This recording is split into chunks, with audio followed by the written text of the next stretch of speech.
Hey guys, we arrived at Salt Lake City. We picked up the car and we're headed to Moab, which is our first stop of the trip. We planned a 10-day road trip. We're gonna go around southern Utah and northern Arizona. Similar to the road that hits the Big Five, but the only one out of the Big Five that we're not gonna hit is Zion National Park. So we're gonna do Moab, do Arches, we do Canyonlands, then we're gonna head to Monument Valley, then we're gonna head to the Grand Canyon, go to Page, hit Bryce, and then go up to Capitol Reef, and then head back up to Moab and then back to Salt Lake City. So this is just a quick intro. Show you more coming the next couple of days. Cheers, guys. Standing in the hallway, I know you know what I'm about to tell you.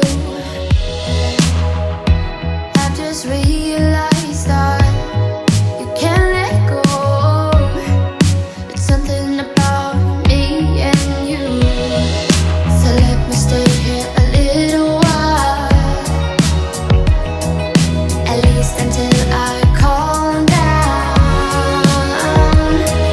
Please don't say it's all about me.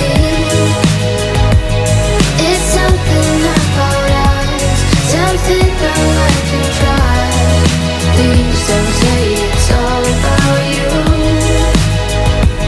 That it's all too late, 'cause I don't mind waiting for you.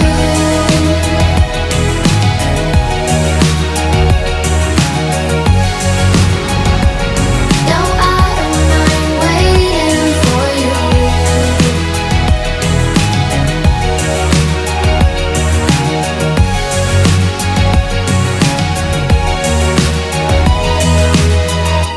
It's a crazy Monday. I know it shows that I'm a little nervous. I've just realized that I can't let go. There's something about me and you. So let me stay here a little